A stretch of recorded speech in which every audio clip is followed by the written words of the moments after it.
దిగంబరా దిగంబరా శ్రీపాదవల్లభ దిగంబరా శ్రీపాదరాజం శరణం ప్రపద్యే.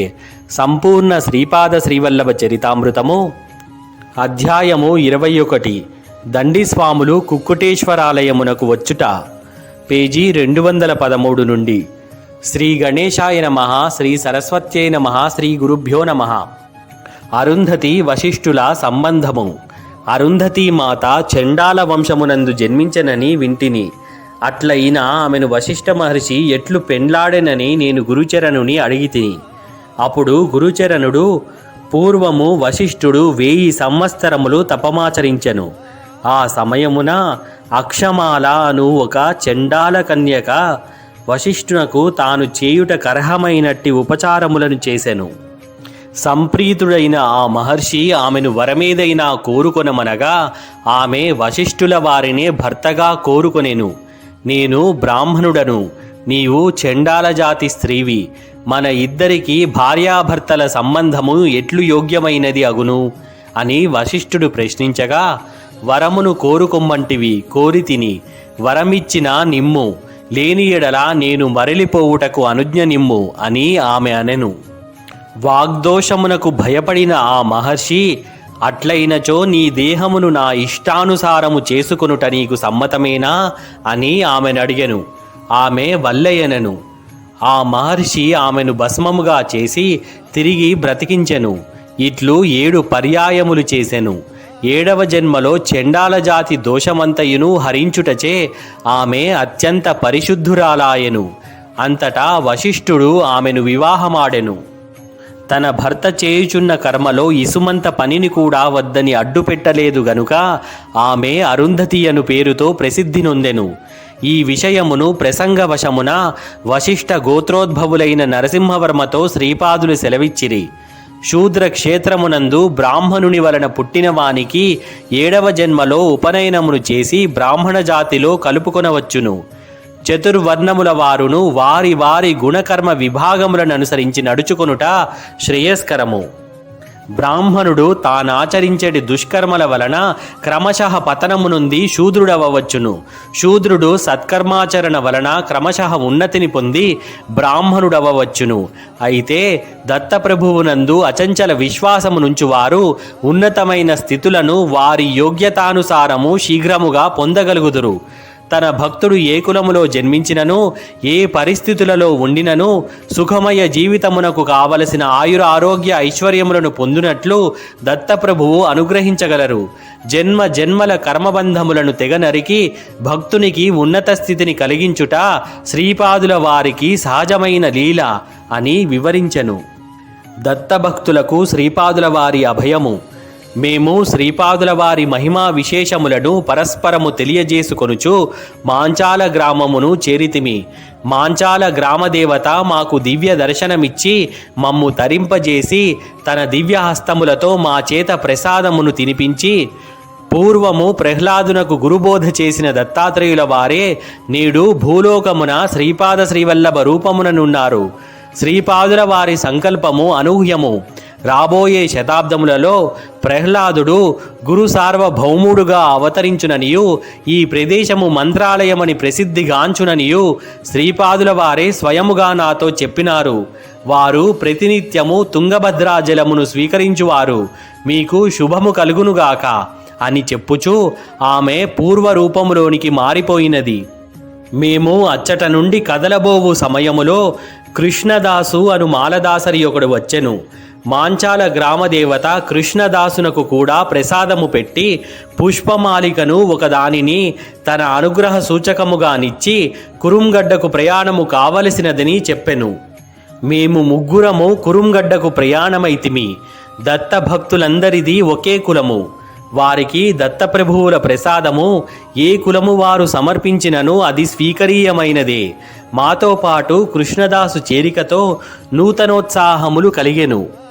ప్రసంగవశమున కృష్ణదాసు యజ్ఞాది కర్మలలో నిచ్చడి దక్షిణలకు 16, 116, 1116 అనడి సంఖ్యాభేదములు ఎందున్నవో తెలిసిన ఎడల శ్రీపాదుల వారి సంఖ్య అయిన 2, 4, 9, 8 అనుదానికి అర్థము బోధపడగలదు అని చెప్పెను.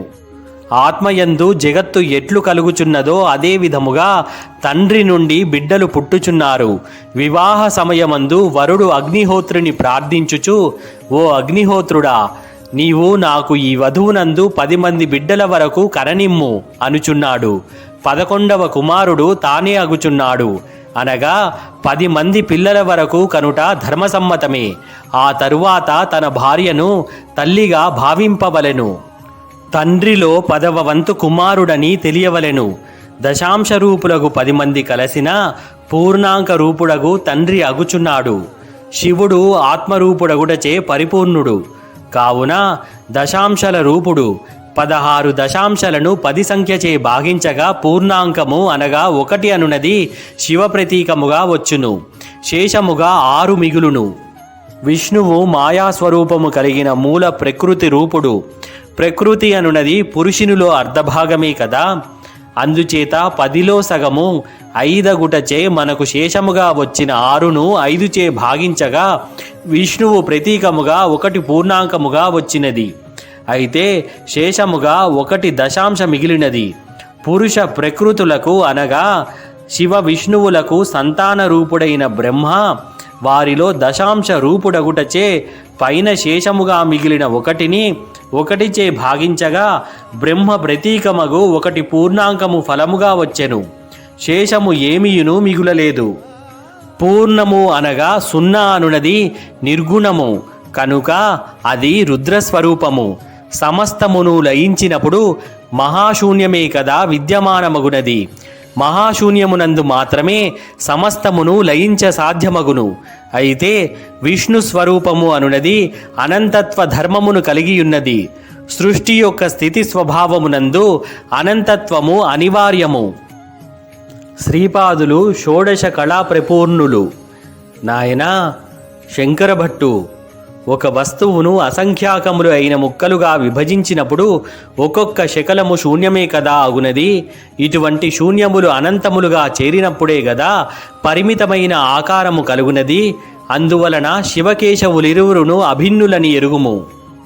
దశాంశ భాగాహారమునందు 10చే భాగింపక మిగిలిన 6 దశాంశాల నుండి 5 దశాంకాల మొత్తము విష్ణు ప్రతీకగా గ్రహింపబడినది. పంచభూతాత్మకమైన సృష్టి అంతయును విష్ణు స్వరూపముగా భావింపబడినది. దక్ష యజ్ఞమును విధ్వంసము చేసిన వీరభద్రునితో మూల ప్రకృతి ఈశ్వరునకు భోగము నిమిత్తము పార్వతి రూపముగాను, రాక్షస యుద్ధ సమయమున దుర్గారూపముగాను, కోపావస్థలో కాళికాదేవి రూపముగాను, పురుషవేషమున నా వీరభద్రుని రూపముగాను ఉన్నది. శ్రీపాదుల వారు షోడశ కళా పరిపూర్ణులని చెప్పుటలో ఉద్దేశ్యమిదియే అని విష్ణువు చెప్పెను. 16 సంవత్సరముల వయస్సులోనే వారు పీఠికాపురమును వదిలి వెళ్ళిపోయిరి. వారు బ్రహ్మ విష్ణు రుద్ర స్వరూపులగుటచే వారిని షోడశ కళా ప్రపూర్ణులుగా తెలుసుకొనవలెను. దేవతల వివిధ స్వరూపములు. ప్రకృతి విష్ణు స్వరూపమగుటచే 5 దశాంశాలు విష్ణువునకు ప్రతీక. పార్వతీ పరమేశ్వరుల యోగమందు వారిరువురకు కుమారుడగుటచే బ్రహ్మ శివునిలో దశాంశ రూపుడాయను. కారణము సుస్పష్టమే. చేతన రూపుడైన శివుడు ప్రధానుడు. మిథ్యారూప జగత్తునకు ప్రతీక విష్ణు స్వరూపం అగుటచే అప్రధానుడు.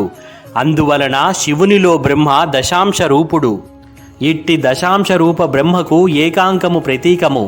ఇటువంటి ఏకాంకము 2 మొదలుకొని 9 వరకు గల అష్టమూర్తులలోనూ వ్యాపించియున్నది. అందుచేత బ్రహ్మకు నవ ప్రజాపతి స్వరూపము సిద్ధించెను. 16, 100, 1000 అనడి 3 పదములలో చివర 2 పదములు ముక్తానుబంధరీతిగా గణింపబడి 116, 1116 అనడి రూపము నందినవి. వీటిని 10చే భాగించిన ఎడల సృష్టి అందలి వివిధ వస్తు సముదాయములు ప్రతీకలగును. రుద్రునకు 1 అను పూర్ణాంకము, విష్ణువునకు 11 అను 2 పూర్ణాంకములు, బ్రహ్మకు 111 అను 3 పూర్ణాంకములు వచ్చును. 16, 116, 1116 అను వాటిని షోడశాది త్రిదక్షిణ అని అందురు. త్రిదక్షిణము దానము చేయువారికి బ్రహ్మజ్ఞానము కలుగునని చెప్పబడినది. త్రిదక్షిణలను దానము చేయుట వలన శరీరము, ధనము, మనస్సు అను మూడింటిని దానము చేసిన వాడగును. పైన చెప్పిన సంఖ్యలలో తుల్యమగు ద్రవ్యమును దానము చేయుట గత జగత్తును దానము చేసిన ఫలము లభించుచున్నది. పిండాండ దానము జగత్తునకు ప్రతీకము. మన శరీరము సవనత్రయమే రూపముగాగలది.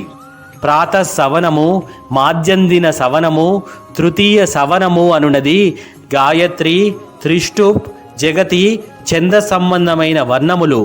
అనగా గాయత్రికి 24, త్రిష్టుప్నకు 44, జగతికి 48, కలిపి మొత్తం 116 వర్ణములు ఉండుట వలన ఈ పిండాండ దానము శరీర దానము వలన కూడా పైన చెప్పబడిన ద్రవ్యదాన ఫలము లభించును.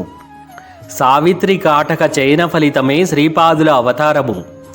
సర్వబుద్ధి ప్రపత్తులను ప్రేరేపించునది సవితృ మండల మధ్యవర్తి అయిన దివ్య తేజస్సు. అదే గాయత్రీమాత. ఆమె 24కు ప్రతీక. 9 అనున్నది బ్రహ్మస్వరూపము, 8 అనున్నది మాయాస్వరూపము. త్రేతాయుగమునందు భరద్వాజ మహర్షి పీఠికాపురములో సావిత్రి కాటక చయనము చేయుట వలన ఆనాడు ఇచ్చిన వాగ్దానము ప్రకారము ఈనాడు పీఠికాపురములో శ్రీపాద శ్రీవల్లభ రూపమున ఆవిర్భవించినది. శక్తి స్వరూపమును, శాక్త స్వరూపమును, అర్ధనారీశ్వరము నొంది జీవుల యొక్క బుద్ధి ప్రవృత్తులను ప్రేరేపించి ధర్మ మార్గమున ప్రవేశపెట్టుటకు వచ్చిన మహావతారమే తానని తెలియజేస్తూ దోచౌపాతి దేవులక్ష్మి అని భిక్షనడిగిరి. వారి వాక్కులకు, లీలలకు, బోధనా పద్ధతులకు ఉన్న వ్యాకరణమును ఎవరునూ ఎరుగజాలరు. ఈ నవ వ్యాకరణమునకు వారే కర్త కావున అది వారికి మాత్రమే తెలిసిన వ్యాకరణము. కృష్ణదాసు వలన నేను ఎన్నియో విషయములను వింటిని, మరెన్నో క్రొత్త సంగతులను తెలిసికొంటిని. పాండిత్య జనిత అహంకారము కలిగిన వారు ఎంత మాత్రమూ శ్రీపాదుల వారి కటాక్షమును పొందజాలరు. కృష్ణదాసు ఇట్లు చెప్పనారంభించెను. శ్రీపాదుల వారు పిపీలికాది బ్రహ్మపర్యంతము వ్యాపించియున్నారు. ఒకసారి నరసింహవర్మ గారి పొలములో శ్రీపాదుల వారితో వర్మగారు విశ్రాంతి తీసుకొనుచుండిరి. అచ్చటకు ఎన్నో త్రాచుపాములు వచ్చినవి. శ్రీపాదుల వారు విచిత్రముగా ప్రతి త్రాచుపామునకు దాని మొండెము నుండి తలను విడదీసిరి. వాటినన్నిటినీ గుట్టలు గుట్టలుగా ప్రక్కకు వేచిరి. చాలా పెద్ద చీమలు, ఇదివరకు ఎవరూ కని విని ఎరుగనివి అక్కడకు చేరినవి. వర్మగారు నిద్రావస్థలోనున్నారు. వారికి నిద్రాభంగము కలుగకూడదని ఆ చీమలనన్నిటినీ శ్రీపాదుల వారు చంపివేసిరి. ఇంతలో వర్మగారు మేల్కాంచిరి. చచ్చి పడియున్న చీమలను చూచి జాలిపడిరి.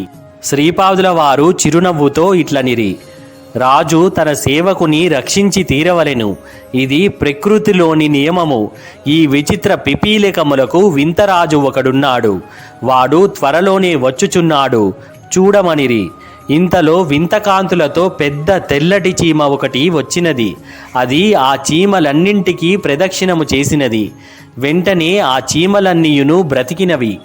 శ్రీపాదుల వారు మందహాసముతో, ఈ చీమల రాజునకు సంజీవిని శక్తి ఉన్నది. ఆ శక్తితో తన వారిని అది రక్షించుకున్నది. ఇటువంటి వింత వింతలు ఈ సృష్టిలో ఎన్నో ఉన్నవి తాత.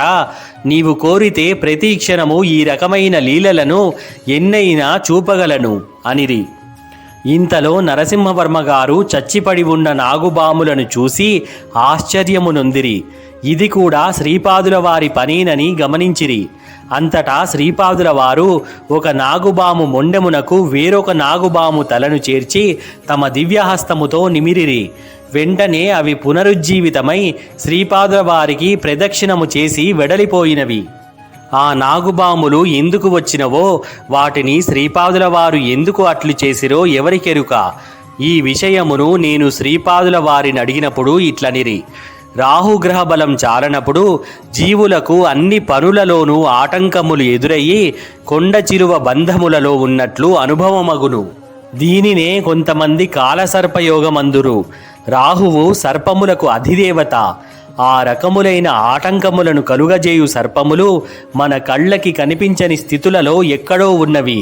వాటి దోషమును ఈ రకంగా పరిహరించి నా భక్తులకు సుఖ సంతోషములను కలుగజేయుచుంటిని. మేము కురుంగడ్డకు క్షేమముగా చేరుకొంటిమి. శ్రీపాదుల వారు మమ్ములను చిరునవ్వుతో ఆశీర్వదించిరి. శ్రీపాద శ్రీవల్లభులకు జయము జయము. సద్గురు పరబ్రహ్మార్పణమస్తు.